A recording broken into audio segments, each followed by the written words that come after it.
सूर्योदय से सूर्योदय तक गणना होना चाहिए। ये 24 घंटे की गणना का हिसाब क्या है? 24 घंटे से फर्क नहीं पड़ता है।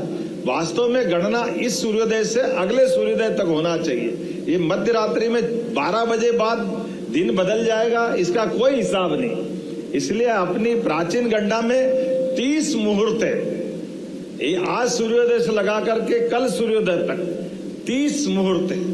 और 30 मुहूर्त के लिए भी अब ये 24 तो घंटे हैं, लेकिन 60 सेकंड है। अब 60 सेकंड को हमने ही निकाल लिया कि 60 सेकंड का 1 मिनट हो जाएगा या 60 मिनट का 1 घंटा हो जाएगा। असली में ये हमारी प्राचीन गणना के हिसाब से एक काष्ठा अर्थात हमारे पास 30-30 का आंकड़ा है। हमारे पास 30 मुहूर्त है ये अपने 30 घंटे में। और इसीलिए ये जो 24 घंटे की गणना भी है।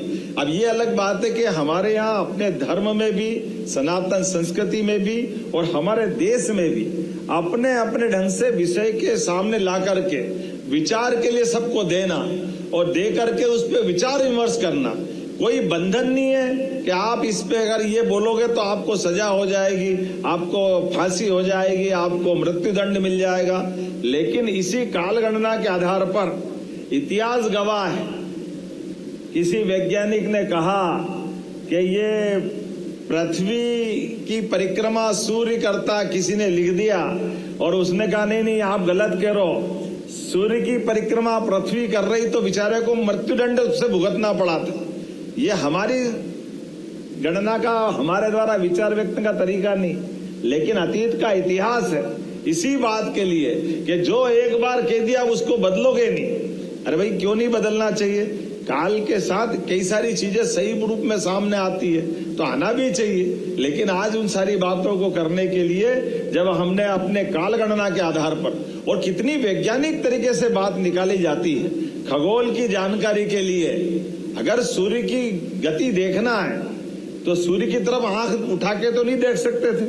तो सूर्य की गति को सूर्य के आधार पर बनने वाली छाया से देखा जा सकता है। तो छाया के आधार पर सूर्य की गति अपने आप पकड़ में आ जाती।